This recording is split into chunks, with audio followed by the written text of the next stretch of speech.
Welcome everybody back to my channel. For Yeah. those of you that are new, my name is Christoph. Please. We have a very special episode of my Spotlight Victory series for all of you here tonight. Just a few housekeeping things. If you are not subscribed, please hit that subscribe button. Join the Heart Train. We are a beautiful, supportive community on the road to victory, and I would really appreciate having you and your support aboard the Heart Train. Any and all of my support links, should you be so inclined to want to donate or purchase my self published book or rent or purchase my documentary, all support links can be found in the About section of my homepage right here on my channel. So, without further ado, let's get into tonight's episode. As you can see, I have not only a very special guest with me here tonight, but I have a very dear childhood friend, Christian Guevara. He is one of my longest friends. We were best childhood friends, and life has dealt the both of us some interesting cards, to say the least. And as you know, my channel is about perseverance, survival, overcoming, and being victorious amidst defeat. And that is exactly what my dear friend Christian represents. So tonight we are just going to have a conversation with Chris. He's going to share with us a little bit about his journey, his story, and as well as the valuable lessons that he's learned throughout this entire process. After Christian shares a little bit with us, I'll open it up to you guys. If you have any questions, as always, this is a safe space, and so we encourage you to feel comfortable enough to share your own experiences or ask Christian or I any questions that you may have. This is a very casual atmosphere, so we want everybody to feel comfortable and relaxed. But we are so grateful to have you here. For me personally, this is very touching and emotional because Christian and I, we met back in the fourth grade and we lost touch, in our young adulthood and have recently reconnected in the last several years. Uh, Christian actually was the person that put me in touch with the Daily Mail and made that interview possible for me. And he was very supportive all throughout my journey, even before he began his new journey. So I want to welcome my dear friend, my best childhood friend, brain cancer warrior, an amazing soul, Christian Guevara. Christian, how are you? Hi, I'm good. I mean, Thank don't act like you. we haven't talked for the past couple of days, but Good. yeah. I mean, I'm gonna. So a couple things. The first few things I say, I just wrote down because of my short-term memory. I have some lymphoma in my brain, and it affected my short-term memory. So for like the first minute or two, I'm gonna just read a couple things, but. Yeah, Crystal. I mean, I remember him, and I talk of him as he was my first best friend, and from fourth grade to eighth grade. When we were younger, we were attached at the hip. I mean, I slept over his house more times than I can count. Um, watched movies, hung out with the boys in the grade, and God, remember Christoph? Remember, singing Aladdin. Yes, yes. Yeah. I mean, I got so acquainted with his sister, his brother, actually, his mother, and his babysitter, Therese. Every time I came to the house, she said, Mr. Christian is here. And, dear Therese, God bless her soul. But, like, I've maintained contact with Crystal. It fell off because we went to Catholic school together. And, we went to Catholic school together up until eighth grade. And then I went to public school. He went to Bergen Catholic. And, so touch kind of fell off. Is kind of the way it happens. But I've always maintained some sort of contact with him or his family. like his brother Claude went to my college, so I saw Claude out a bunch of times. And even recently, Claude's wife, Tara Ippolito, she has a cooking channel on YouTube. She's referred to as Al Dente Diva, and she was actually the catalyst for my brother and I to start cooking together Wow. again, because we had this commonality among us. I love cooking. I used to have a cooking blog, and he said, have you heard of Al Dente Diva? And so she has these really quick things, meals, and really really enjoyable, wholesome. I mean, good meals. And so it was actually the first night we cooked together was her muffin in a mug recipe, Oh, and that's and so we bonded over that. But I've known Christoph and his family since I was fourth grade, and we may not have seen each other in a long time, but I love his family and I yeah. love him.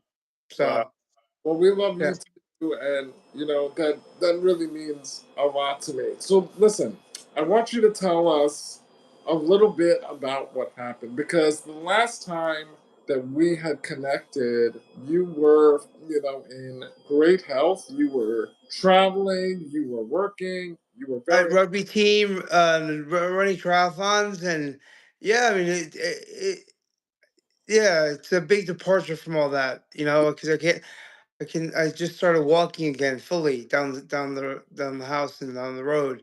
But yeah, so let's just start by Can you you tell know us it's how things started? Like, were there any symptoms initially that alerted you that something was wrong? How did you know to yeah.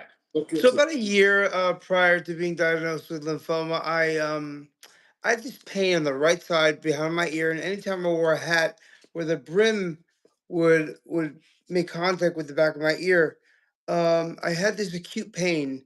It just was acute, and it would happen. It would stop once I took my hat off, and but I would in the back of my head, no pun intended, no pun intended.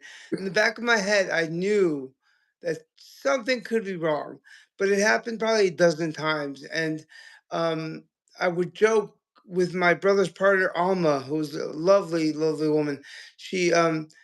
I would joke with her, and I say it's my tumor. You know how Arnold Schwarzenegger says it in Kindergarten Cop, where the kid's like, "It's my tumor." He's like, "It's not a tumor." So I'd Yeah, always joke like that. I joke about it, but like with a hesitant "ha ha," and yes. she would say, "Oh, don't say that," and I would say, "Could you imagine?" And about a year later or so, when I find out that all the lymphoma, all the damage is done in my right side of my brain, I mean, I should have listened to my gut. I should have listened to, get checked out. So Wow. there were symptoms. I mean, um, that's the one that sticks with me. So you were joking about it, I not would knowing that's what it was. I kind of was joking.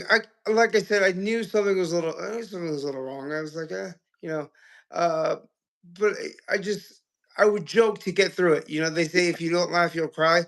So like I would, but her and my mother would take it seriously and be like, my mother would always tell me, Christian, you need to go make a doctor appointment. Alma would always say, don't say that, don't say that. And I would always say, could you imagine? Could you imagine? No, never did I imagine I'd be here. Never did I imagine I would fall in the shower and have to go to the emergency room. Never did I imagine my life would be spent 6 months in the hospital. I spent my 40th birthday in the hospital. Never did I imagine that I would need to be cared for 24/7 and helped in the shower and get in and out of bed with assistance. And, you know, for 8 months, I needed help to get on the toilet, to wipe myself, to I still need help standing up. I finally got to stand up to pee, which was like a long dream of mine, because I was constantly urinating in a urinal because I couldn't get up myself. So it's just interesting. Never did I imagine when I tell Alma, could you imagine? No, I never imagined that. It kind of just went with it. It just happened. So I mean, that's actually one lesson. If there's anyone that ever, your gut instinct is your most reliable instinct, sense. If you think something's up, go see a doctor. Yes. Because I should have seen a doctor. and I Yeah. should have seen the sign. I did see the signs. I just didn't act. And that's another lesson: is don't ever let fear drive your decisions, because I let fear of like the unknown and being told possibly that something's wrong drive my avoidance of seeing a medical professional. And that'll never happen again. Yeah. I don't live by fear anymore. And You that's know, a really dangerous thing to live by. So yeah, I mean that's the story. I was diagnosed with lymphoma July 4th, actually. So I was in the hospital late June. I actually spent my 40th birthday in the hospital, yes. and I was diagnosed with lymphoma July 4th, 2023. And I spent the next 5 months till December laying in bed, laying in bed. And yeah, honestly, just kind of, I mean, I had nowhere to go. I couldn't go anywhere. I couldn't move my limb, my left side. So I just had to sit there and think about a lot of things. That's what illness does to you, especially illness of this caliber. Sure, you understand there's a lot of like a lot of alone time, a lot of time to be introspective. And And self-reflect. Yes. yeah, That you so said really important, I think, is to go to the doctor, make that appointment, because early detection saves lives. And, I've heard all too many times of people who have ignored symptoms or put it off, and then by the time that they do go and seek help, it's way too late. So thank you for saying that, because I think that that's a crucial reminder. And anybody that may be listening now or watches the replay, if you have any kind of symptoms, like Christian said, listen to your gut, make that appointment, go get it checked out, because chances are you're right. And that could be the difference literally before between life and death. So thank you for sharing that, Chris.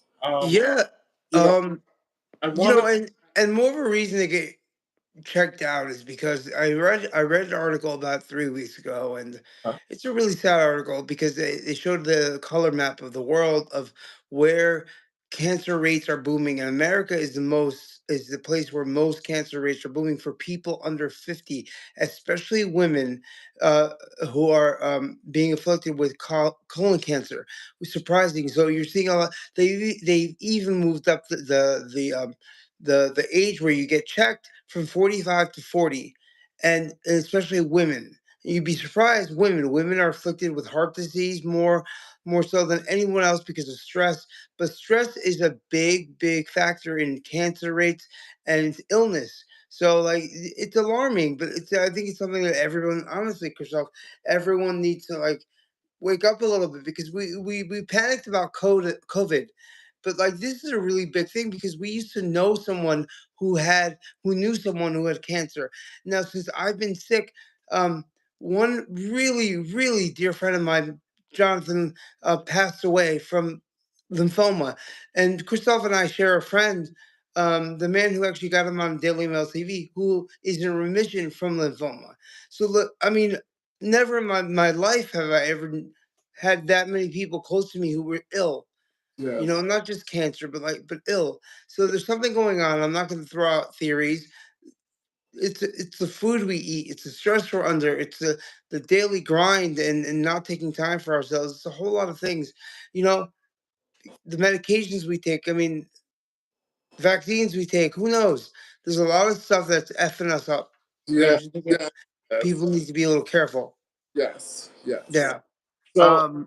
you're okay. Let's go back to in June, you're then in the hospital. July Yeah. 4th, you get this diagnosis. Now, you seem pretty positive. You seem pretty, optimistic.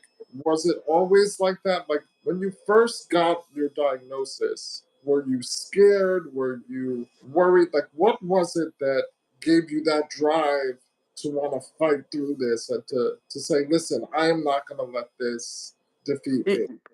I think it was just automatic.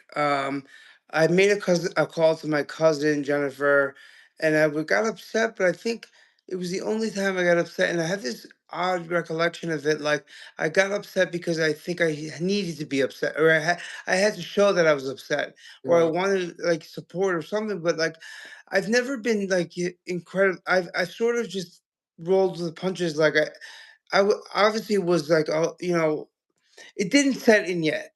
It didn't set in for a while, for months actually. That it was so dire.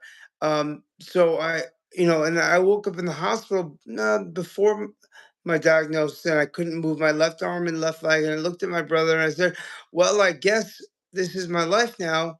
I was never upset about it. He goes, and he's very man of very few words. He goes, "Yup." And that's kind of how we've always been, just adapt, endure misery and sort of just that's the way it is because it does no use to like we've talked about this. It's like no use. What am I going to wake up every day and be like pissed off that my left arm I can't move it every day? Like you just have to deal with it and kind of how you know I used to have a deaf dog and that dog didn't know. That dog didn't live her life upset. She just did, you Yeah. know, so I was never really devastated about the lymphoma diagnosis. What was challenging, what I find challenging are the limitations of like not being able to do things for myself all the time or do what I want or Yeah. go somewhere or the most important thing is not not being able to uh I just lost my thought. Um the daily uncertainty. I read to you yesterday. I'm kind of sort of because my short term memory, like my very short term memory, is within like a day Yeah. sucks. It was affected. I'm doing a lot of brain games that help, but I write here that and I love that we get to share stories, but like Christoph, you and I belong to this club. It's a very exclusive, unique club. And Okay. it's not a club that any one of us want to be a part of or want or expected to be a part of, you know? Yeah. But admission to the club is exclusive, like I said, and like, you know, and it's based on some unique factors. Like you have to have faced certain death many times over, and that's like I've gained such unique perspective from that, and so have you. Like facing certain death at our age, because Christoph and I are only 3 weeks apart in age. He Yeah. was born on July 11th, July 19, 13th. July 13th, excuse me, July 13th, 1983, and I was born on June 19th, 1983.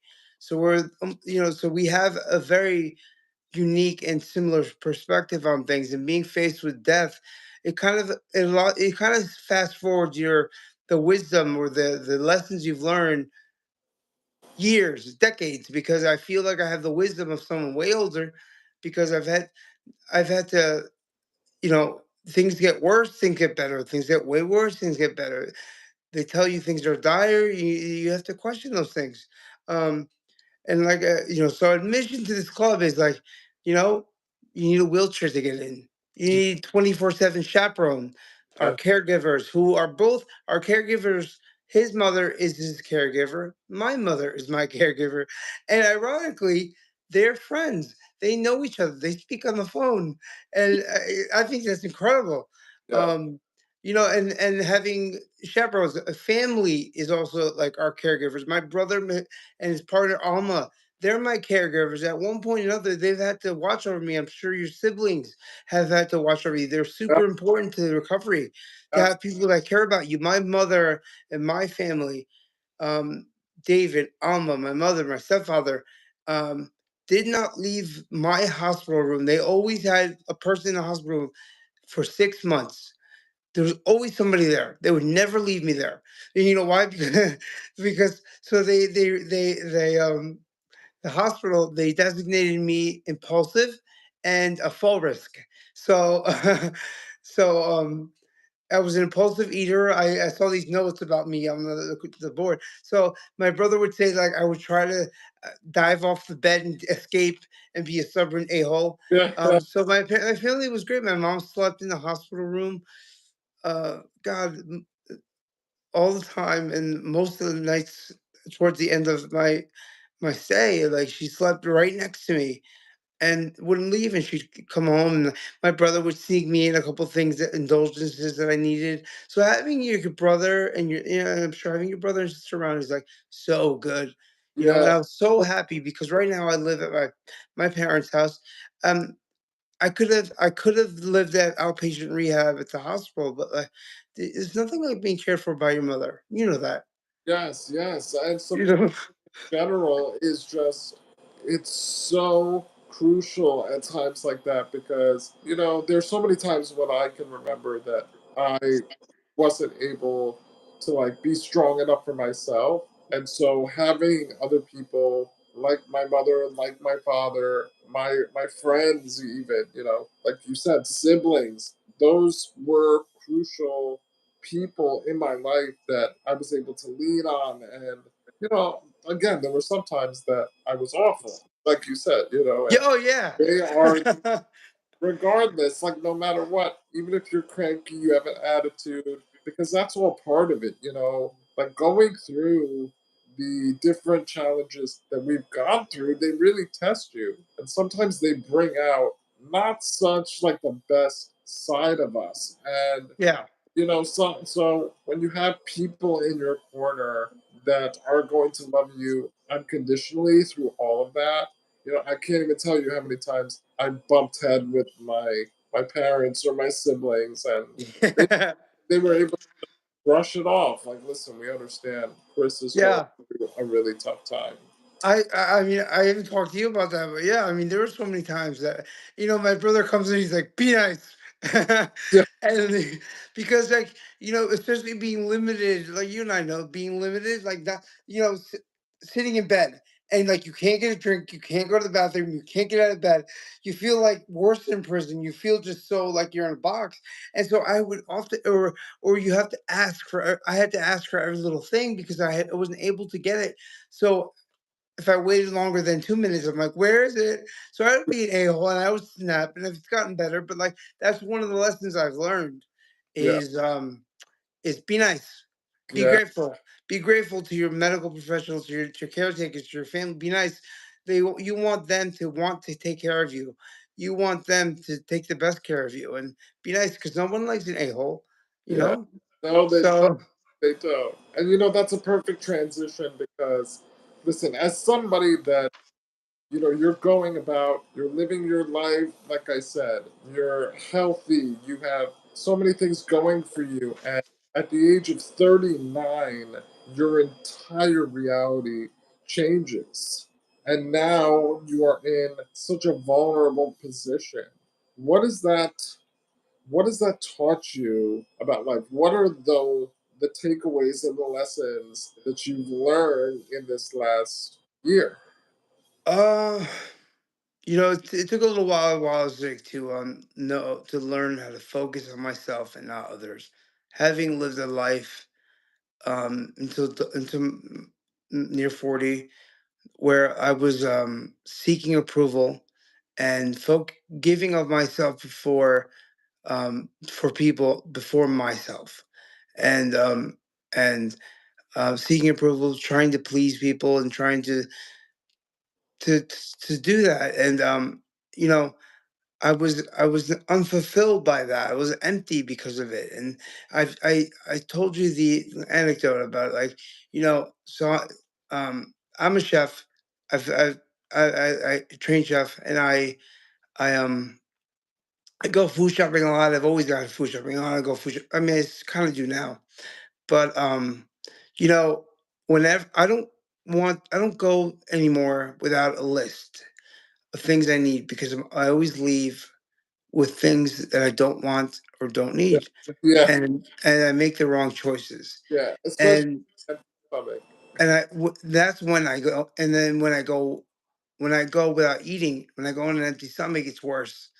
So I stopped doing that, and the same goes with life and relationships. If you go unfulfilled, unfocused on your life and yourself, and you go empty, you make the wrong choices and you do the wrong things, and so that's one thing I've learned is like making myself a priority, not necessarily putting myself first, but making myself a priority, because I think you need to put other people first sometimes before yourself. Otherwise, we wouldn't have people taking care of ourselves, of us. Yeah. So making myself a priority, and that's a huge thing that I learned. Yeah. Not worrying about other people's problems or issues, whether they're with me or whether they're with life. That my mom, my therapist, say the same thing: control the controllable, control what you can control, and Yeah. what I can control are the decisions that I make, and not the feelings or decisions other people make. And so that's probably the biggest thing for me, is to focus on myself, because a lot of us spend a lot of time worrying about other things that just don't need our time. So Yes. focus on yourself, know yourself, be self-aware, and you won't make the wrong decisions. And that's what keeps me moving on. And we spoke about this earlier. That's what keeps me moving on, is that I'm excited for all I've learned, all my limitations, everything I've been through. I've learned that I want to live, because I want my second act. I know what it takes to have a good life. And it's not that, I've done some amazing things. I've done some like, I've had like some amazing material things, and done, like, amazing trips. And, you know, some of them just weren't just, they didn't fill me up. They weren't important, because, you know, uh, those things won't save you in the end. Those things you don't take with you in the end. And, as I said a couple times, thinking that life was going to be over, what sat with me and what I brought with me to like the end, what weren't expensive bags that I have that are still sitting in storage, and expensive clothes. I have like 50 Lacoste shirts sitting in storage that I haven't worn in a year. Those things I haven't even thought of, but like what I take with me is, and what I was about to take with me were like the words of support from friends, from family, from social media. I remember every single message from people, and Yeah. their support, and that literally is what I had with me in times where I was like, oh, this is uncertain, it sucks. And and its most like fundamental level, we're all, I mean, we talk about this, we're all energy. The earth is energy, the plants are energy. And so the energy that people give by support, by nice words, messages, prayer, that's energy. I mean, it makes me feel good. There's a don't quote me on this, but I got the gist of it. There's this research that has been done that talks about that, discovered that when we eat, how we feel when we eat, the mood we're in, the it changes how the food is taken in by your body. Yes. So you're not necessarily, like, if you're in a crap mood and you eat something, you're not necessarily getting the full benefits of the food that you're eating. Absolutely. Absolutely. I've learned that myself, and I've actually studied that. Our minds are just so powerful in general, and they dictate so much. Yeah, It's crazy because I feel like as I have gone through so many different obstacles, I've learned the power of my mind and how to be able to use that to my benefit.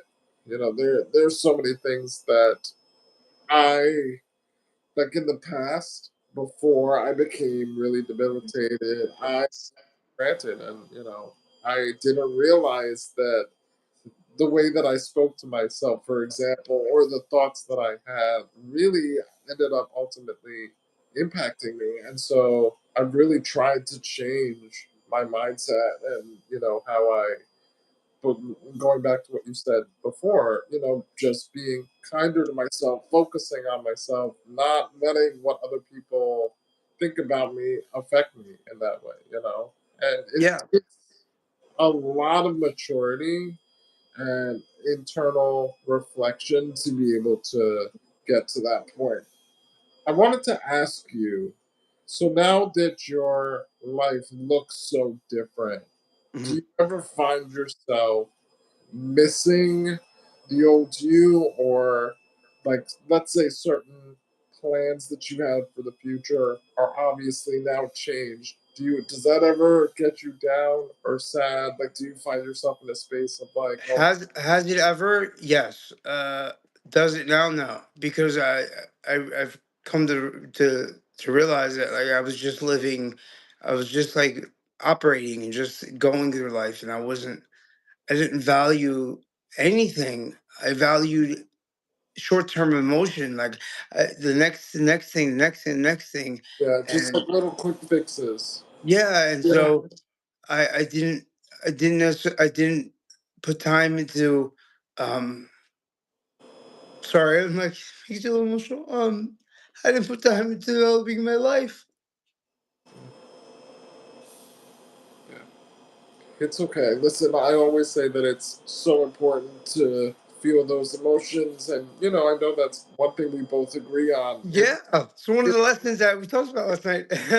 Yeah, it's okay to let yourself go through that roller coaster of everything that comes up because we're naturally going to have good days and hard days. And that's why I asked you that question because for me, there are days where I'm really not affected by it, that I'm really genuinely at peace, that I'm like, Yeah.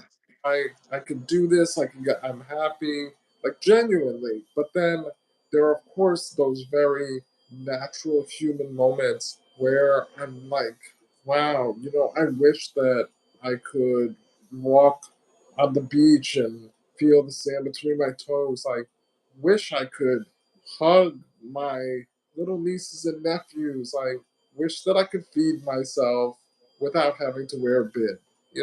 I go through those very real periods, but I think what's important and what I notice about you is the ability to bounce back and to be able to shift your perspective and mindset to a place of like, listen, okay, yes, I'm dealing with all of these things, but how can I make the best of it? How can I keep going? And how can I redefine my happiness and like, live life in a way that I'm now fulfilled?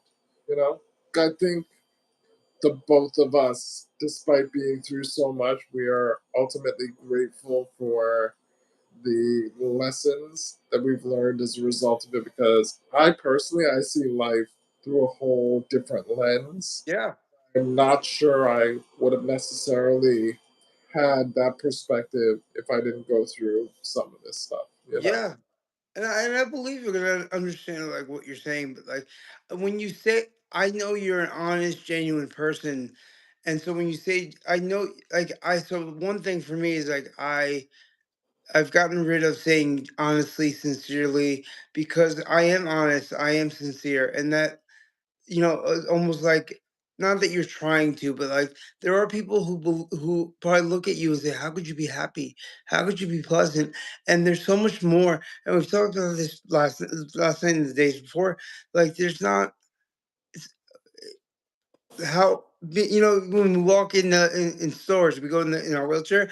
People give us that polite pity, you know, and so like I don't need your pity. Like I'm happy. I'm content. My mom always says, "Is content." It's good to be content. I'm content. Yeah. That means happy to me. Yes, yes. Um, but I, like, yeah, I'm sure it's hard for people to believe or accept that you are happy. Like you're happy, you can't use your arms, you can't use your legs, but the insight that you have into life, into people is so worth not having that sometimes, you yeah. know? Like I'm glad that I had this. It didn't happen overnight. No. It takes a lot of work, but the point is, it is possible. There are a lot of circumstances and situations that people will be in that moment will feel hopeless. It'll feel very dark. It will feel like, oh my gosh, like I could never be happy again. But we are here to remind you that it's possible. You can get to a place if you put in the work, if you want it bad enough, you can ultimately get to a place where you are genuinely happy. All right. Oh, Yeah. Chris, I wanna give some people in the chat a chance to ask some questions. Yeah, sure. Anybody in the chat? Beverly, one of our members, welcome. Also, shout out to your mom. I saw that she became a member. Guys, if you would like to be a member for all exclusive content, again, all of my support links are in the About section of the homepage. And don't forget to hit that subscribe button. Again, we are here with my dear childhood best friend, Christian Guevara. He is a brain cancer warrior and just an amazing, amazing individual. So if you guys have any questions, please, we're more than happy to answer. Let's see. Anybody? Jewel, hello. Welcome. Do you guys have a question? Anybody, please don't be shy. We can We're keep both talking. very comfortable. We're both open books. So, you know, we don't mind anything that you, and it's okay to be curious. Okay, Christian. So, Decides Well says, are you guys spiritual? Which is something that I did want to ask you. If Yeah. you are someone who has a strong faith, and how is your faith now after going through all of this? So Christoph and I went to Catholic school. I went to Catholic school up until eighth grade. I went to a Jesuit college, Manhattan College, and I've only told one person this, my mother, that I used to my senior year of college. I used to go at night on Sunday nights to service and just use that for an entire year as like meditation, and uh so my entire life has been I've been surrounded by religion, but I never really connected with God. And sometimes it takes something like this to force you to connect with God. And there was a chaplain that came. They bring chaplains around while you're in the hospital, like you're like Yeah, see yeah, them, yeah. I'm like actually friends with. like they're what? I'm really good friends with the chaplain that has seen me since my first heart transplant. So, like, They bring the chaplain in, and you're like, oh shit, he's like the Grim Reaper. I felt the same, dude. I had the same thought when I was 16. I was like, "This is it. This is it. Reading my last rites. It's over. Yeah. It's over." No, So my mother and I had a really good prayer with one of the sisters from next door, from the church next door, and it was just very transformative. We did communion, and from there, I just I prayed every night, just a short prayer to myself. I pray now every night, and many times with my mother, and we say a short prayer. But like I've reinvigorated my connection with God because God. It's not like God disappeared. He was never connected to us. God has always been connected to me. It was just for me to understand that I could use him, that I could use him in a powerful way, and that he would answer my prayers, and that I could have a relationship with him. So I'm not like I'm still. I guess technically, I'm comfortable with the Catholic Church only because I grew up there. But my spirituality has really developed, and I pray to God. I told you the story of being at the hospital a few weeks ago. I was there for a week for an infection. I said my prayer to God the night before, and I asked him. I always ask to pray over you, give you health, and my friend John, our friend John, and my grandmother, and I asked for good news because I had an infection in my lung, and I have to get more tests and TEG, I think, what the heart, I think. And so my one of the doctors comes in, and the attending, and he says, so I asked God the night before for good news, and wouldn't you know it that he comes in like it's like 5:30 in the morning or 6 o'clock in the morning. He was there early, and I'm so groggy. He goes, "I have good news," and I was like, I couldn't believe it, and that's not a coincidence. That happens. that was the So first thing he said. the first thing he said, "I have good news." I couldn't believe it. Wow. My Wow. brother was there too, and I looked at him. I was like, I had prayed for good news last night. Wow. See, that's a beautiful testimony, and Yeah, you know, I mean, I if you're, call it, if you believe in coincidences and want to be a coincidence theorist, then you go for it. But that is not a coincidence. That happened because I prayed for it. wow, You know? amen. So Yeah. So, another question. A couple people that are just coming in. What illness does your friend have? Shout out, Go Leafs, go. oh, What? for me, Yes. What illness does your I friend? have lymphoma, and it's mainly based in my brain. It's right. It's all in my right side. It's getting better. I underwent so I have left-sided weakness on my left arm and my left leg, and I can't move my foot still. I'm doing rehabilitation, but I've had a lot of stuff going on with my brain. So I've told you I had hydrocephalus while I was in the hospital, which means literally it means you have water in your brain, like water in the center of your brain. I actually have a picture of an IV in my brain because I had two brain drains put in, and it was extracting the liquid from my brain. And Did that um, hurt? Like it I looks. I didn't I didn't I didn't feel it, um, Wow. because it was during a time where I was really sick, so it didn't really feel it. So they just needed to put the drains in my brain, Yeah. and I have like a little. I don't know if you can see. I have a little dimple here, and I have one in my back, Eh, and I had brain biopsies and um yeah two spinal taps to like figure out what the hell was going on. And I think I told you like a little bit ago that so I've had two spinal taps, a brain biopsy, I think it was like three brain drains in my head, literally like cracking brain drains in my brain to go in the center of the brain to extract liquids, cerebral spinal fluid. Yeah. So, and I've had a seizure. I've vomiting every day for 8 months. Um, and I haven't had one freaking headache that I remember. No, no headache. I only had one headache. It was when I was home and I was hungry, but I didn't have a headache, which is so weird, right? Because you have all this stuff in my brain, no headache. Wow. So who knows? That kind of when I think about that, it gives me hope. Yeah, absolutely. I mean, listen, just looking at you, I think everybody in the chat can agree, gives us all hope. You know, you've been through a lot, Chris, and I also wanted to touch on this a little bit because you were not somebody who was particularly active on social media. If I am correct, you even took a little bit of a hiatus of about 5 years from posting. And now you are being so open and so vulnerable. And that's what I've been doing for so long. This is what I've told you.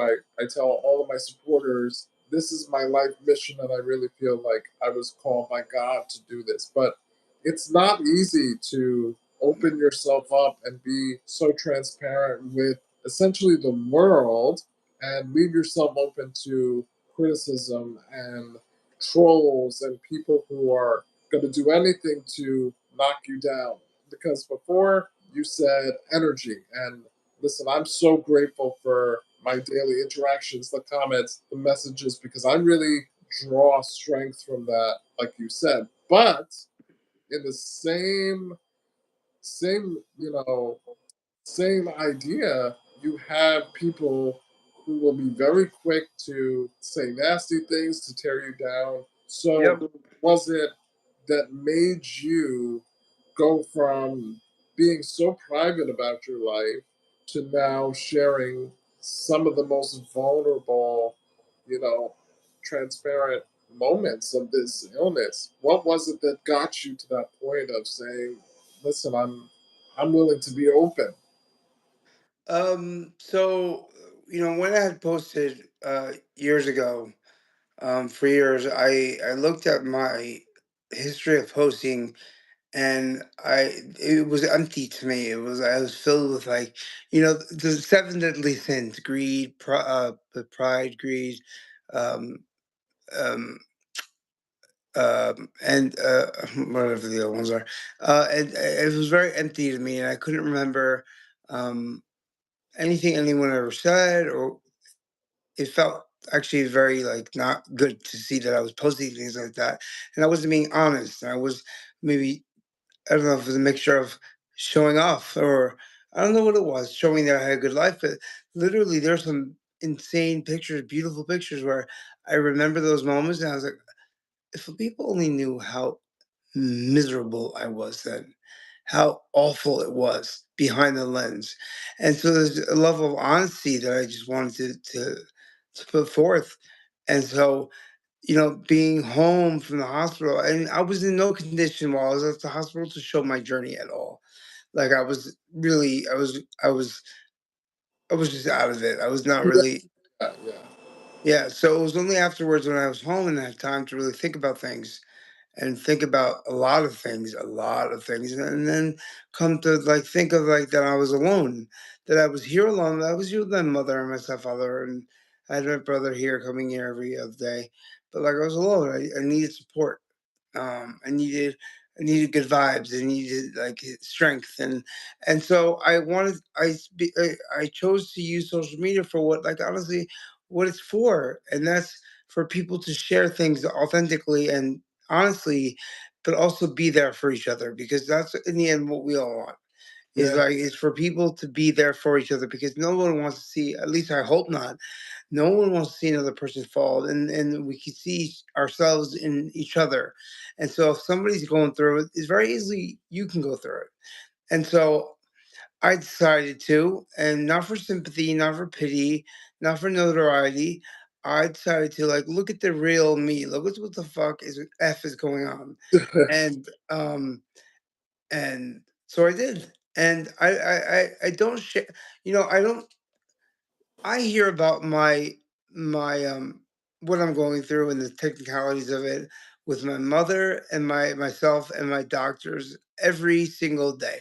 I'm so tired of talking about of all that stuff. So like it was, time to show and to express like what is really going on, and like in how I've learned and what I've learned, and the milestones, and that the progress of like getting better. So it's not all sunshine and rainbows, because I yeah, mean I still get up every morning at like 8. I have to get up every morning Monday through Friday about 8:30, because my physical therapist is here. My occupational therapist comes in, either my nurse or my home health aide or my speech therapist. It's like a bus station here. And so I'm up every single morning, Monday through Friday. My mom and I say my mom because my mom is with me 24/7.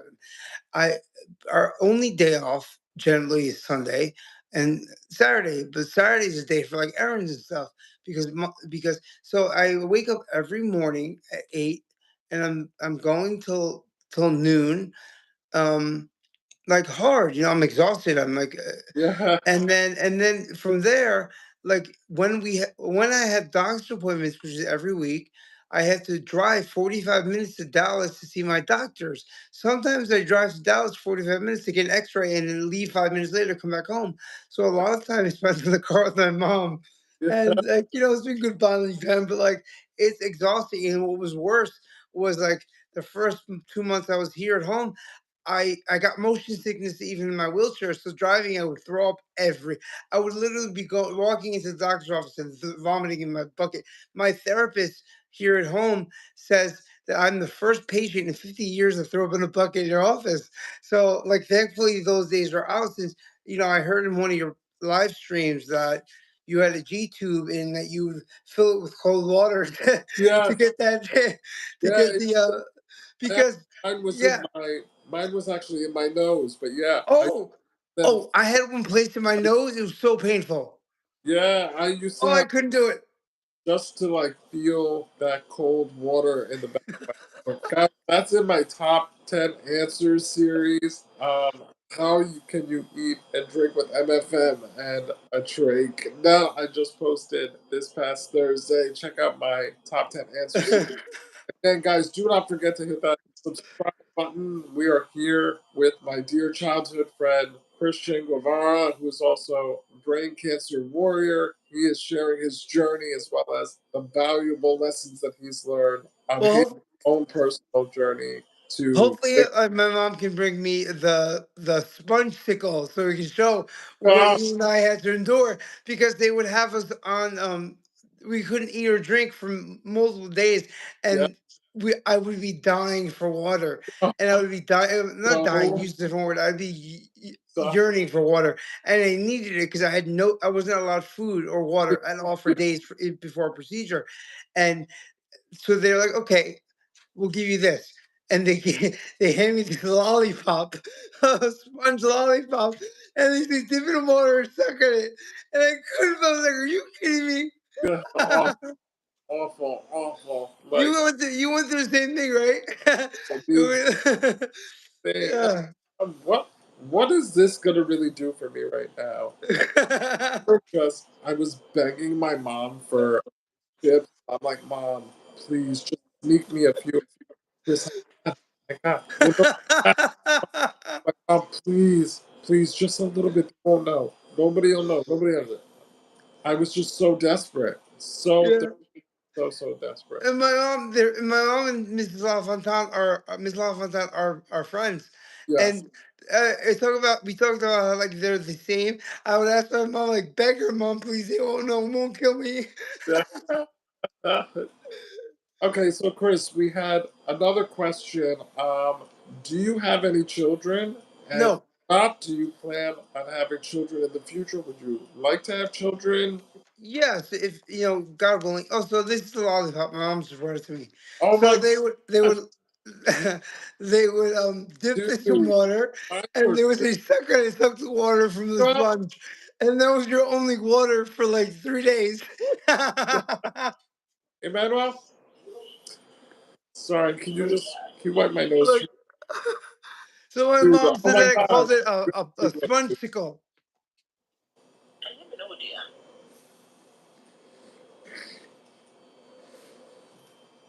So they wouldn't even let me dip it in apple juice. It's the Thing. only water. Oh my gosh, that is a You throwback. remember these? I'm getting PTSD.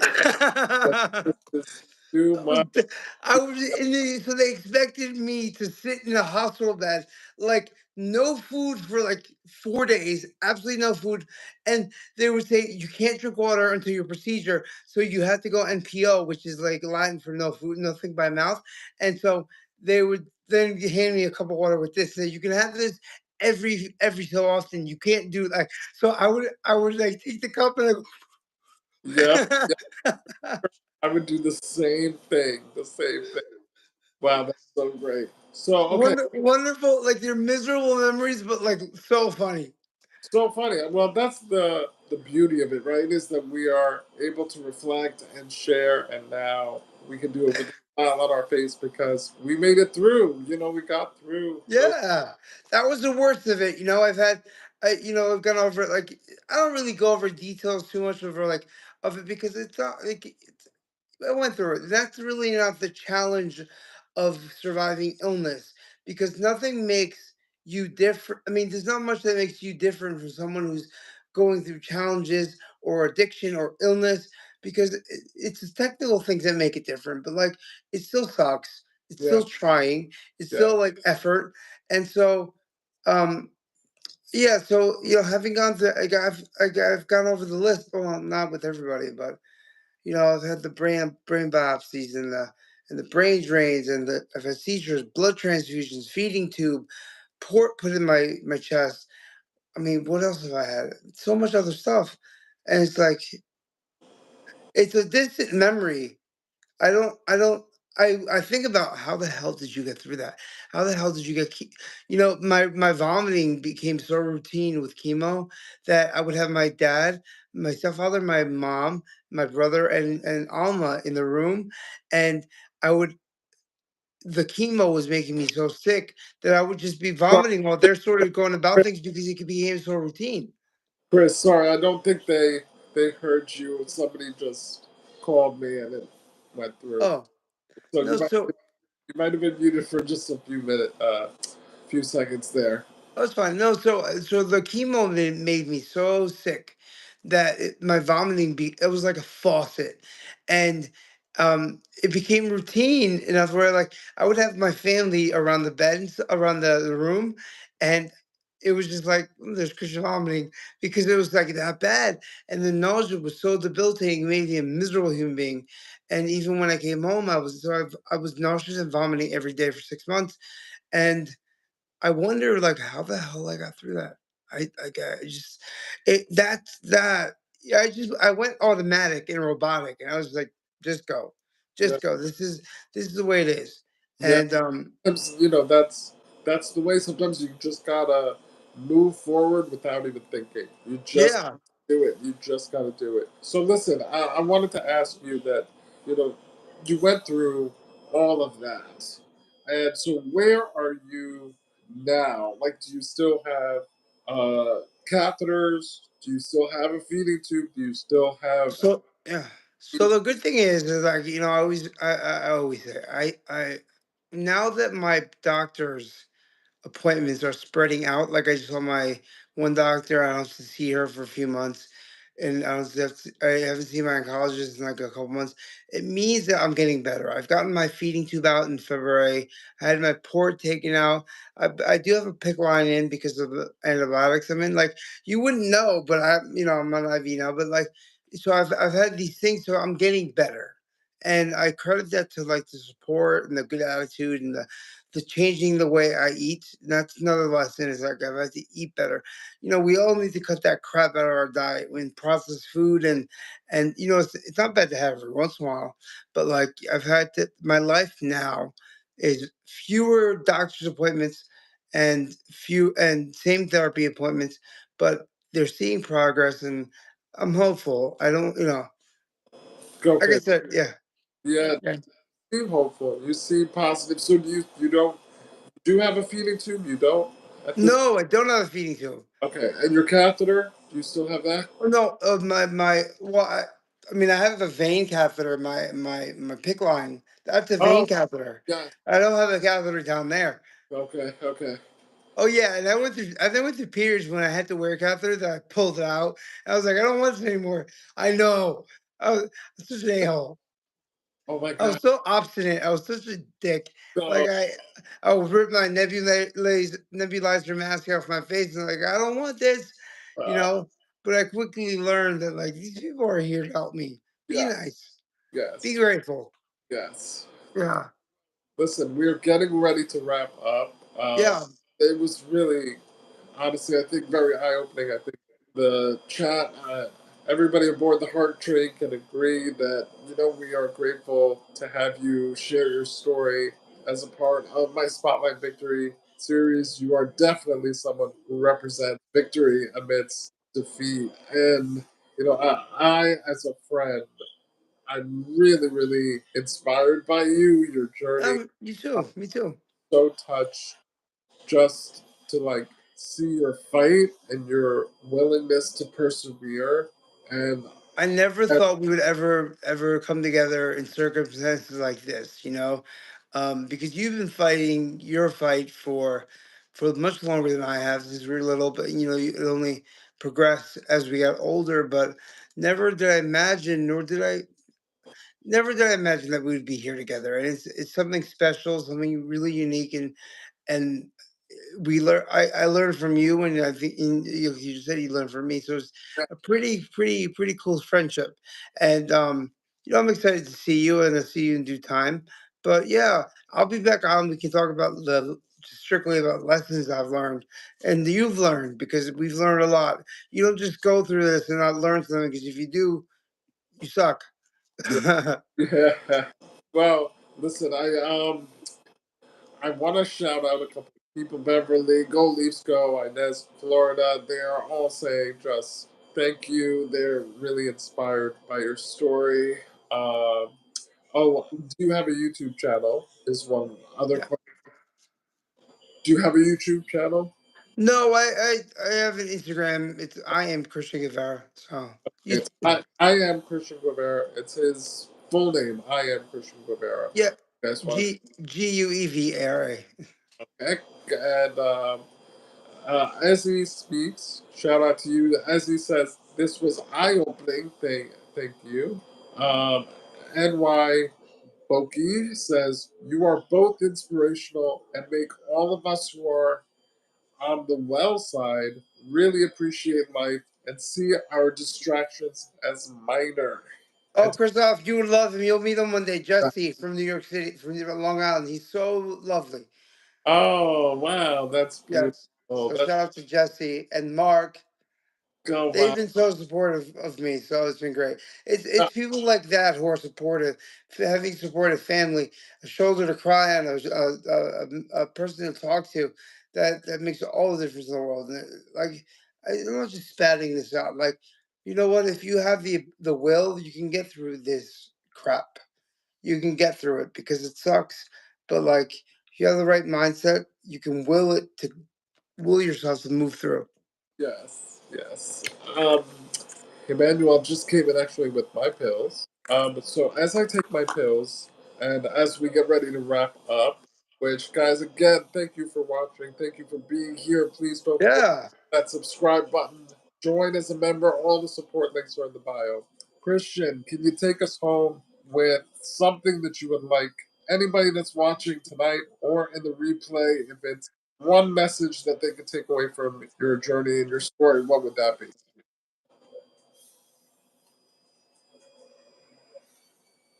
Um, you know, support. We're all here together on this earth, and it's easy to live life alone, but in the end, it's harder because when you go through something that's difficult, you realize you need people around you, and there's no such thing as being able to go it alone successfully. Because in the short term or long term, it's short term it might be great, but in the long term, how how do you share that success with no one? It's I remember you kind of reminds me. I'm gonna finish up. It reminds me. I remember I backpacked Italy one time, and I saw the statue of David. That naked statue, and I was alone. And I remember turning the corner, and the thing is massive. And I remember the memory I have of it is being alone, and not be. I wanted to go to my right side and say, "Wow, look at that! Isn't that huge?" And so like it, I think of like being alone is not good. You need somebody. You need people. You need good energy. You need to get over it. That being alone is not good. And I realize now at 40 that it wasn't good to be away from family. It wasn't good to disconnect myself from people. So connect yourself with people. That's like number one thing. Connect yourself with family because the bond never goes away. The disconnection may go away, but the bond is always there. You can easily reconnect. Yes. Just come correct and come honestly, and be honest with each other about because time and distance don't matter. It's like it's the opportunity that you have to reconnect, and that's what you should focus on. I think a lot of people get hung up on the fact that we haven't spoken in this many years, and we all have journeys that take us to places we never knew they would take us, and so they have the opportunity to reconnect with people. Do it. So that's what I have to say. Do it. Don't let fear drive you. That's it. Oh, that's so great.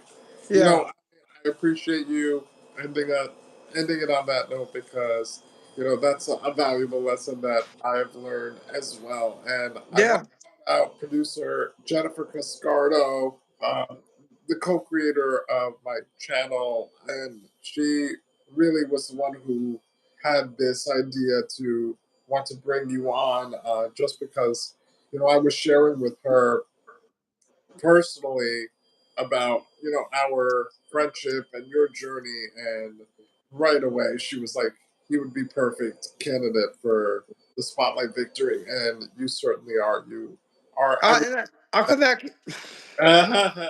So shout out to Jennifer Cascardo. I really Mhm. could not have done any of the things that I've accomplished in the last going on 3 years without her. So shout out Jennifer. Shout out to all of our members again. Please consider becoming a member. hit that subscribe button. Again, Christian is I am Christian Guevara on Instagram, right? That's where you're Yeah, mostly. Guevara. Okay. Yes, oh, there you go. Jennifer's right there in the Oh, chat. Christoph. Oh, Yes. so make sure that my mom and I say, but my mom especially says hello to your mother. We talk about her often, and congratulations on your nephew's first communion, right? Oh no, it was actually No. my best friend's son. Oh, Yeah. okay. Well, congratulations to your sister and brother for creating their lives and their families, and tell them I say hello. Oh, thank And I will. Yeah, we'll talk soon. Yes, yes, yes, yes, All definitely. right. Oh my gosh, Chris, thank you so much. Just give, we could still chat for a couple minutes. I'm waiting for Emmanuel. Yeah, yeah. Oh, yeah. I have to meet Emmanuel still. Yes, yes. So Emmanuel and I have been working together now. Oh my gosh, it's about to be 3 years. And the time goes, but definitely the next time either, God willing, either of us are in the area, like either you come to me or I'm able to go to you to be able to. Yeah, I'm being patient with that because I get in the past I got excited about it, but I've learned that actually one of the biggest things I've learned is that patience is so important, and it feels better once you wait. Yes, But I can't go over. I can't come back to the East Coast rushed and not well, and I can't travel with because I have an IV in my arm. I shouldn't be traveling not fully, at yeah. least. Um, Personally, I'm very limited because of dialysis. Every 3 times it's vital, and normally I would just schedule treatment wherever I was going, but because I'm trached and I'm on the ventilator, Oh, so uh, so you're like my speech therapist and all and my doctors. They go, you're a complicated case. yes, very, very. And honestly, like so many people immediately, especially in the medical field, will immediately see me and they're so scared to even touch me or do anything. So, that's been a challenge, especially as things have progressed and I've needed more. I just find that a lot of people are very hesitant, and that can be kind of scary. Really? I yeah. Like you're like, "Oh, I'm good. You can touch me." Yes, exactly. Well, Yeah. I want to say thank you again. This was really, really a beautiful thing for me, and I'm sure that it was for all of my supporters. Guys, thank you. We really, really appreciate you. Have a good night. I have another episode of my top 10 series coming up this Thursday. We'll be doing a live on Tuesday at about 9:15. 9:15. Yeah, 9:15 p.m. Eastern time. Uh, Hi, Isabel. but Christian, I love you, brother. Thank you. I Send love you too, Christoph. I really do. And that's the thing about One of the things I was saying about just the last thing about the clothes that we belong in. It like the possibility of never getting married or not when we it's ironic because you and I know more than most people the true understanding of a relationship and what it entails, and the trust and honesty and communication and loyalty and all those things that for me at least was never was there but never so present. Yeah. So it's a little heartbreaking, but like I understand my friendship with you and my friendship with people. I can say with you, I'm related to you through friendship. Oh, yeah. Absolutely. Uh, you know, yeah.